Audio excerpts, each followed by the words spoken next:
اہل پاکستان کا جب علامہ اقبال سے کہا گیا یہ کہاں سے آپ یہ دو قومی نظریہ اور نظریہ پاکستان لے آئے، جب قائد اعظم سے کہا گیا، انہوں نے کہا ہمارے اکابرین امام ربانی مجدد الثانی نے سب سے پہلے یہ بات کہی کہ رام اور رحیم ایک نہیں، قرآن اور پران ایک نہیں، کعبہ اور کاشی ایک نہیں، ہندو اور مسلم ایک نہیں، یہ دو الگ الگ مذاہب ہیں۔ اسلام ایک مخمل کا کپڑا ہے، اس میں ہندو مذہب کے ٹاٹ لگانے کی کوئی گنجائش اور ضرورت نہیں ہے، یہ ایک مکمل نظام زندگی ہے۔ ان الدین عند اللہ الاسلام۔ تو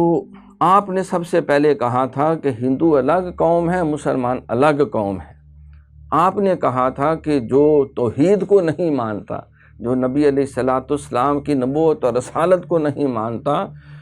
اللہ کی بات نہیں کرتا، حضور کی اتباع نہیں کرتا، وہ قرآن کے اوپر ایمان اور یقین نہیں رکھتا،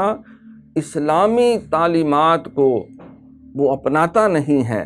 اور اسلامی عقائد کو وہ دل و جان سے اقرار باللسان و تصدیق بالقلب کے مرحلے سے نہیں گزرتا، وہ کیسے موحد ہو سکتا ہے،